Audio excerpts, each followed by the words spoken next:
Muito se fala que uma NFT é uma obra de arte digital, ou então utilizam o conceito do quadro da Mona Lisa para exemplificar a ideia de exclusividade de uma NFT ou de como que ela recebe ou agrega valor. Fica nesse vídeo que eu vou explicar para você as diferenças e semelhanças entre um investimento numa obra de arte tradicional, como a Mona Lisa, um quadro, ou uma obra de arte digital, como as NFTs. E mais do que isso, vou te dar o caminho caso você queira investir nesse segmento ou mesmo aproveitar esse hype, essa nova tecnologia e também criar, ser o seu artista de NFTs. E eu sou o Guilherme Jorge, o Krang, e este é o Mais Que Um JPEG, o canal que te ajuda a entender esse universo de criptomoedas, NFTs, Web 3.0, metaverso.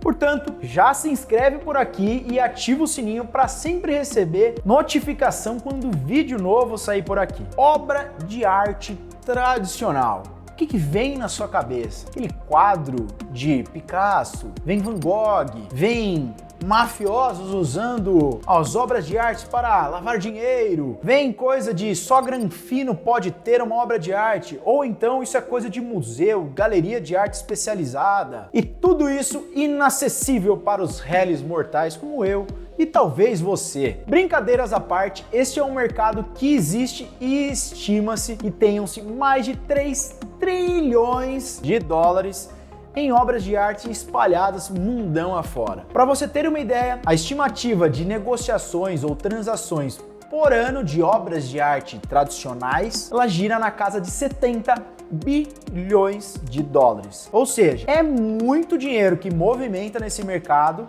e sim, é algo mais inacessível, é algo mais restrito, a que apenas algumas pessoas têm acesso ou mais entendimento sobre como isso funciona ou como pode ganhar dinheiro através disso. E para a gente entender melhor como que funciona esse mercado de arte global, a gente precisa entender esse ecossistema, que são divididos entre 4 modalidades. Os artistas, ou seja, quem produz, quem faz, quem é o criativo daquelas obras, os museus, que são onde você consegue visualizar, ver essas obras e a partir de então elas ganharem mais relevância, as galerias, aquelas que são especializadas em descobrir novos artistas ou então em fazer o armazenamento e a segurança de acordo com todos os parâmetros daquela obra de arte, e os itens colecionáveis. Aquilo que faz com que as pessoas, principalmente aquelas com muito poder aquisitivo, coçarem o dedo para terem aqueles itens bem exclusivos e únicos espalhados pelo mundo. E logo por aí a gente já vai entender quem compra uma obra de arte e por quê. Primeiro componente mais importante é algo aí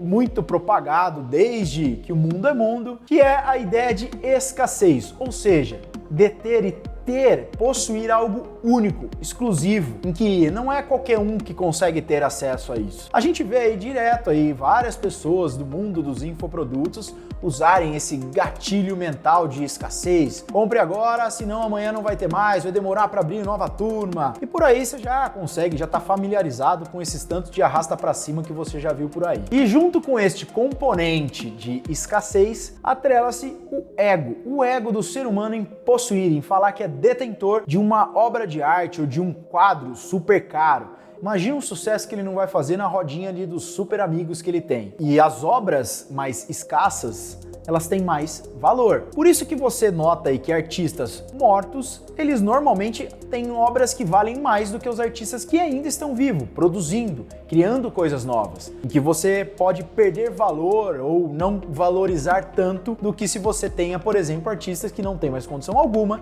de criar algo novo. Com isso, a gente junta esse componente de escassez com algo, um fator humano, algo chamado como ego, em que você possa comprar aquele ativo, em que você consiga negociar e adquirir aquele bem. E isso faz um sucesso aí nas rodinhas dos mais abastados. E não entenda abastado como aquela pessoa que possui um carro de 200 mil reais na garagem. Eu tô falando aqui daqueles multimilionários. Tô falando daquela galera que possui esses ativos, que vê valor em ter esses ativos exclusivos e a partir de então ter acesso a alguns clubinhos mais exclusivos ou ter uma certa fama e status social dentro dessa classe. Outro ponto é eles serem itens colecionáveis. O ser humano adora colecionar itens. Desde aquela coleção de conchinhas quando você pegava conchinhas na praia quando criança, até mesmo aquela coleção de mini craques que você, com muito afinco e muito beber Coca-Cola, conseguiu trocar na Copa de 98. E uma questão fundamental, né, para quem vai comprar ou agregar valor a uma obra de arte é entender o storytelling que ela possui, seja uma técnica nova de pintura, seja o contexto histórico, o que aquela obra representou para aquele momento, quem foram as pessoas que já tiveram, possuíram aquela obra, e de certa forma é como se a gente fosse trabalhar uma ideia de marketing de uma obra de arte. Você consegue encontrar e entender e agregar valor em comprar um determinado quadro ou um outro quadro.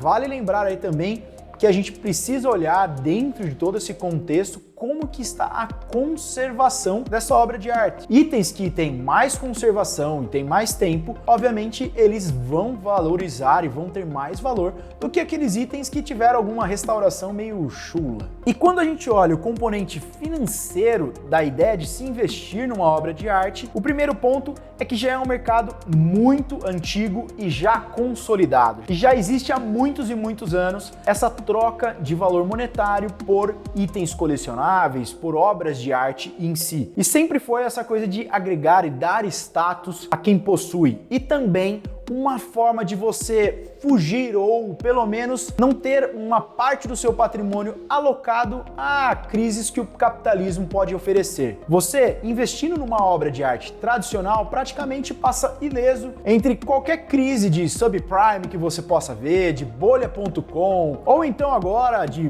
pandemia. Você fica atrelado a um mercado, a um universo de pessoas que praticamente durante as crises não veem muito oscilarem as suas fortunas ou não seja algo que vai dificultar muito o dia a dia dessa pessoa. Então você está num mercado em que normalmente até durante essas crises as pessoas conseguem ganhar mais dinheiro ainda e aquecem mais ainda esse mercado de luxo. E dentro dessa ideia de economia, de finanças, você investindo numa obra de arte é uma forma de você não ter o seu dinheiro atrelado a bancos que estão atrelados a sanções ou qualquer governo pode impedir você de acessar a sua conta do banco tradicional e você pode alocar aí grandes quantidades de dinheiro sem precisar aí colocar num cofre da sua casa vários papéis, moeda. Você pode simplesmente comprar uma obra de arte que vai ocupar muito menos espaço e sim, você vai gastar ali um dinheirinho com um seguro, uma manutenção básica que você vai ter para conservar o seu ativo. Mas como vivemos hoje alguns exemplos aí de bilionários russos sendo sancionados e não tendo acesso às suas fortunas que estão alocados em bancos tradicionais, é uma forma, por exemplo, dessa galera super endinheirada de não ficar passando fome, vamos dizer assim. Com isso é uma ideia que lá na frente vai fazer sentido para você de você descentralizar, de você tirar da mão de um governo ou de uma pessoa a decisão do que você pode fazer ou não com o seu dinheiro. Claro, não é só mil maravilhas, né? Qual que é a dificuldade em você comprar uma obra de arte tradicional? O primeiro ponto é que ele é um mercado bem complexo, né? De certa forma, não é qualquer pessoa que consegue avaliar e entender uma obra de arte vale X ou vale Y. E principalmente, como que é feito a autenticidade? E às vezes é preciso você investir inclusive em exames de laboratório para garantir que aquela obra não seja falsificada. E você precisa normalmente de um especialista, um curador, que vai atestar de fato que realmente aquela obra é do artista e é original. Por isso você precisa ali ter contatos em galerias, em museus que prestem esse serviço especializado. E isso é de certa forma escasso, não é qualquer pessoa que consegue atestar ou entender a respeito disso. E também como que você consegue agregar valor, como que você consegue definir o correto preço, como que determinada técnica ou determinado período de determinada obra de arte vale mais que uma ou vale menos que outra. E é um mercado bem restrito, não é todo mundo ou qualquer pessoa que consegue ter acesso às obras de arte em si ou entender a respeito dele. Um outro ponto é a liquidez. Às vezes você compra uma obra de arte e pode demorar anos para que você consiga revender essa obra de arte. Lembrando que tem um risco, inclusive, de você ter uma desvalorização dessa obra de arte. É meio raro de acontecer, normalmente são valorizações astronômicas até, mas pode ser que aconteça. E também você vai ter gastos aí com segurança e armazenamento deste ativo, dessa obra de arte, para que ele não perca valor ao longo do tempo, né? Você consiga conservar esse ativo do mesmo jeito em que você comprou, ou até mesmo restaurá-lo e valorizar esse ativo caso seja necessário. E durante muito tempo, investir em obras de arte foi algo muito inacessível, restrito a poucas pessoas, poucos investidores. Mas nos últimos anos, uma espécie de corretoras especializadas em ativos reais espalhadas pelo mundo inteiro começaram a surgir e a possibilitar para o investidor comum investir em obras de arte de modo mais seguro e também sem alocar gigantes quantidades de dinheiro ou concentrar muito em apenas ativos que são especulações demais. Eu mesmo, no final do ano passado, fiz meu primeiro investimento em obras de arte tradicionais, além dos lindos desenhos que os meus sobrinhos já fizeram e eu já comprei por alguns reais. Eu fiz através da Hearst Capital, uma fintech brasileira que faz todo esse serviço aí de curadoria, assessoria, entender quais são as melhores obras de arte e tudo mais, para que você faça um seu investimento de uma maneira mais segura. Vamos entender assim. Se você quiser entender mais como que funciona para você investir nesse mercado de obras de artes tradicionais, né, com um valor que eles iniciam aí normalmente a partir de R$10 mil, ou mesmo para você conhecer mais a respeito disso, tem o link para o e-book que está aqui na descrição do vídeo. Clica nele para que você conheça mais a respeito e também vai que para você faz sentido e você vai saber qual é o caminho para você aportar o seu rico dinheirinho em obras de arte através de empresas como a Hearst. E obviamente, se você for lá e baixar esse e-book, você vai estar dando a sua colaboração, ajudando aqui no canal. Eu faço só um ponto que isso não é uma recomendação de investimento. Se você quiser investir em obras de arte, invista fazendo a sua própria pesquisa e tomando as suas próprias decisões. Já entendi o que são obras de arte, como que eu posso investir, mas quais são as semelhanças e o que são de fato aí essas NFTs? Elas são realmente obras de arte? A NFT é um criptoativo. E o que eu quero dizer com isso daí? Todas essas informações de uma NFT ou uma negociação, elas estão atreladas a uma blockchain. Se você não entende uma blockchain, imagina que é um HD ilimitado em que você pode ali armazenar coisas e coisas interminavelmente. E o que é um diferencial dessa blockchain? É que tudo fica, de certa forma, transparente, em que outros usuários conseguem enxergar quem que é o proprietário daquele ativo e você também tem mais segurança de que aquele ativo realmente é original, ele é o primeiro, ou você realmente comprou aquela Mona Lisa de obra de arte, vamos dizer assim, e não apenas um print, uma tela ou um quadro falsificado. Então é muito mais fácil a gente atestar aí essa autenticidade. E NFTs vão dominar o mundo pela funcionalidade da tecnologia, desde terrenos no metaverso, itens de jogos de videogame como skins, armas, avatares, até imóveis, sim, imóveis. Mas para você entender mais de NFT, de todo esse universo, faz a sua inscrição aqui no canal, dá o seu like nesse vídeo e compartilha aí com seus amigos para conhecerem mais a respeito dessa oportunidade que a gente vem vivenciando. Para você que quer se aprofundar ainda mais nesse tema, entra no meu grupo do Telegram para ficar por dentro sobre tudo que eu posto nas mais diversas mídias sociais do projeto e ter aí alguns conteúdos exclusivos. E aproveita enquanto é grátis, hein? E vamos entender aí essa linha de obras de arte, de high art em NFTs, como por exemplo do Beeple, que vendeu aí uma colagem com 5 mil dias das suas primeiras obras de arte digitais por uma bagatela aí de mais de 69 milhões de dólares. Sim, isso aconteceu no início de 2021. Assim como também outros itens como o primeiro tweet ou jogadas fenomenais daqueles jogadores clássicos da NBA. E outra ideia sobre essas obras de arte também podem ser aí essas coleções de avatares como Bored Ape, CryptoPunks, Doodles, entre várias outras aí que já pegaram um bom hype e são hoje blue chips desse universo aí dos NFTs. Um ponto importante de se atentar a essa ideia de obra de arte com NFT, e isso eu acho que é pouco falado pelas headlines ou nessas notícias que às vezes tendem mais a dar uma chacota. Como assim alguém paga 70 milhões de dólares num artigo que eu posso tirar um print? Sim, você pode tirar um print, mas você não tem aquele ativo. Isso a gente já explorou, né, e fala bastante aqui no canal. É uma parte importante de você Não é do dia pra noite que o Beeple conseguiu vender por 70 milhões de dólares, mas ele já tá nessa comunidade, ele já trabalha essa ideia, esse conceito de artes digitais há 20 anos. Não é uma coisa que se iniciou ontem. E sim, essas coleções de avatares, eles têm muito esse lance de comunidade, são várias pessoas querendo aquele mesmo item ou entendendo como eles podem se ajudar. E quando eu digo várias pessoas, não é você ter ali milhares, milhões de pessoas de audiência e tudo mais. Não. Basta você ter ali poucas centenas ou poucos milhares de pessoas que realmente são bem engajados com alguma causa, com alguma ideia de comunidade. Portanto, NFT como obra de arte, atualmente, por ser algo muito novo, vale você querer trabalhar ou desenvolver em criar uma NFT sua, mas também entender qual que é a utilidade dele versus a sua comunidade, versus as pessoas que você conhece, versus a sua audiência, ou então o que vai trazer de novo, qual que é a técnica nova que vai trazer. Isso é um ponto muito importante. Às vezes você imagina que é só você fazer ali um upload de uma imagem que você criou e a partir de então você vai conseguir ganhar muito dinheiro. Pode acontecer? Pode.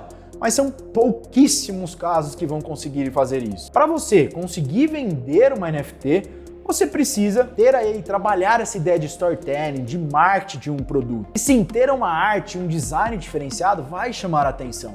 Mas às vezes nem precisaria em si de um design muito diferenciado, mas o que aquilo representa? Por que alguém precisaria ter aquilo? E um ponto à frente das NFTs versus obras de arte é que você consegue atestar essa autenticidade com muito mais facilidade e garantia de que realmente aquela NFT é aquela obra de arte que você está se propondo a comprar ou a vender. Além de ser uma forma mais democrática de você conseguir fazer as suas transações. Afinal de contas, você tem aí alguns marketplaces, como se fosse um Mercado Livre, onde você tem vários estilos, várias obras ali à venda e também artistas expondo as suas obras em que você pode comprá-los.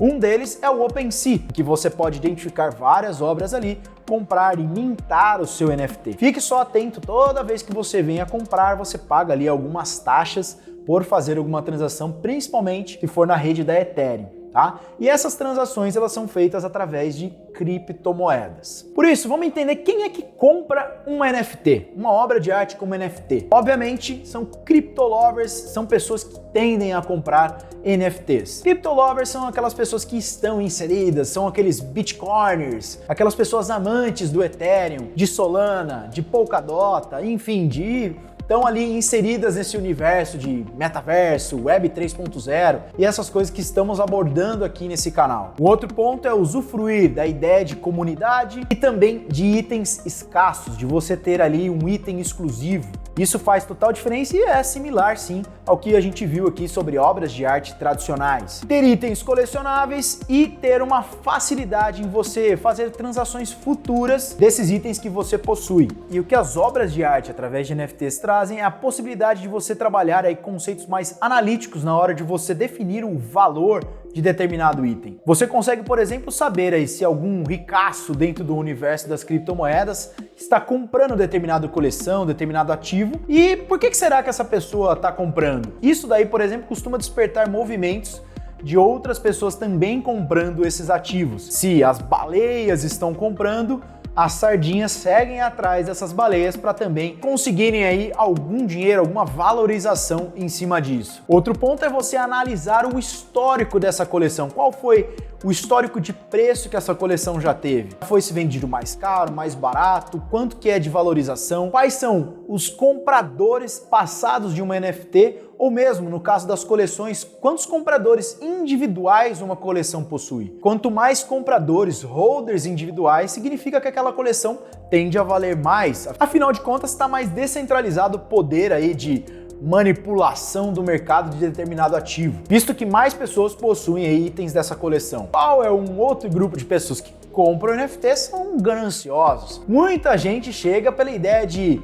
fazer dinheiro muito rápido. Hoje, a gente ainda vive esse movimento de comprar uma NFT por um valor X e poucas horas, poucos dias conseguir vender aí por 2, 3, 4, 10x esse valor que você comprou. São aquelas pessoas que estão ali para flipar uma NFT, para bater uma figurinha e conseguirem um valor com isso. Mas tem alguns riscos de você entrar nesse mercado apenas por esse fator de ganância, vamos dizer assim. Por isso é preciso entender o seu perfil de curto prazo ou de longo prazo, se apoiando mais em fundamentos. Mesmo o longo prazo aqui ainda é algo muito novo, afinal de contas essa tecnologia e essa ideia de NFT, ela remete a poucos anos. A gente tem pouco mais aí de 5 anos que essa tecnologia ela está sendo utilizada. E realmente aí utilizada com mais afinco, mais divulgada, foi a partir do ano de 2021. Assim como nas obras de arte tradicionais, as NFTs também têm o risco da baixa liquidez. Obviamente que aqueles artistas e coleções mais hypadas, normalmente eles sempre têm pessoas interessadas,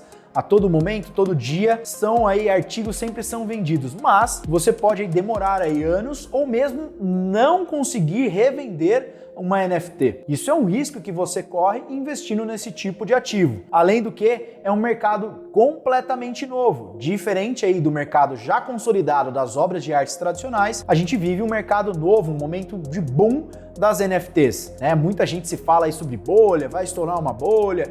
O que acontece é, a gente vai passar por um momento de amadurecimento. Muito provável que a gente tem hoje disponível de NFTs venham tender a zero, mais de 90% venham aí a não valer quase nada. Haja vista que menos que 30% das NFTs que são disponibilizadas para venda realmente tem compradores. Então é algo que você precisa aí entender realmente como que funciona esse mercado. E um outro ponto que agrega mais fatores de risco e também certas dificuldades aí para você investir numa NFT é a volatilidade. Por quê? As NFTs elas são atreladas às criptomoedas. E criptomoedas, você está vendo, uma hora você tem mais 10%, uma hora você tem menos 10%, quando não, valores aí astronômicos, tanto para cima quanto para baixo. Então, você sempre vai ver aí seu capital sempre tendo uma certa oscilação.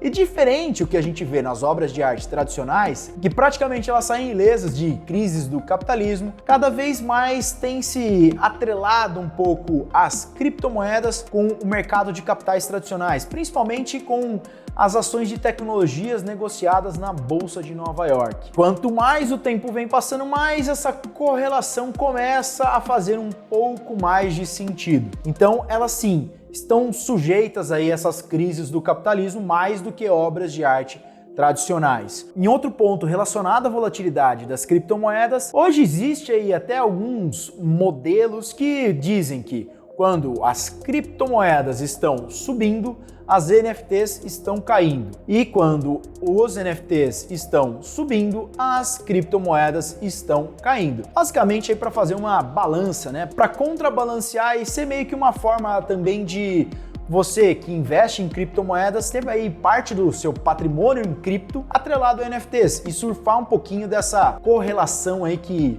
você tem entre NFTs e criptomoedas. E a grande verdade entre o mercado de obras de arte tradicionais e o de NFTs é que eles estão aí se fundindo, vamos dizer assim. Lembra que eu falei para você que eu coloquei meu primeiro investimento em obras de arte no final do ano passado? E esse investimento eu fiz através de aquisição de uma fração de 2 telas do artista Di Cavalcanti. E para quem não conhece, o artista ele teve relevância, assim como o Tarsila do Amaral, durante a Semana de Arte Moderna de 1922. E neste ano, com o centenário aí da Semana de Arte Moderna, obviamente aí que começam a ter mais pessoas que possam vir a se interessar em adquirir um quadro do Di Cavalcanti, por exemplo. Esse foi o principal fundamento que me convenceu a investir dinheiro nessas obras de arte. E esse processo ele foi feito através da tokenização das 2 obras de arte. Então, uma obra de arte virou um NFT e a segunda virou outro NFT. Esses 2 NFTs foram divididos em tokens e cada token equivale a um X. E com isso, eles conseguiram fracionar ambas obras de arte para que assim outros investidores em conjunto consigam comprar uma fração daquela obra de arte. E com isso eu vou me beneficiar de uma eventual valorização que esses quadros venham a ter no momento da venda. No caso dos quadros que eu investi, a expectativa é que a venda seja feita até março de 2023. Vamos ver se até março de 2023 como que isso se conclui. Mas o interessante para você olhar aí é como que esse universo das artes, tradicionais já está e entendendo que as NFTs vieram para ficar e como que essa tecnologia pode, inclusive, auxiliá-los, né, a também conseguir ter mais aí autenticidade, mais comprovação sobre a originalidade dessas obras. E para a gente resumir todo esse vídeo e você entender aí quais são os benefícios de você investir em obras de arte, tanto como NFT ou obras de arte tradicionais, e que ambos são mercados em expansão. Ambos te dão a oportunidade de você diversificar o capital. No caso das obras de artes tradicionais, elas têm um fator aí de segurança no caso de crise do capitalismo, quanto as NFTs ainda são bem voláteis e muito novas, então a gente ainda vai experimentar aí processos de amadurecimento, vamos chamar assim. Em ambos os casos, o potencial de valorização pode ser astronômico. E são ativos que por si só têm a escassez, e também são ativos que estão no mercado global, ou seja, você não fica atrelado somente a um único país, né? A gente vive aqui no Brasil, sabe como é que funciona essa volatilidade aí dentro do mercado de capitais.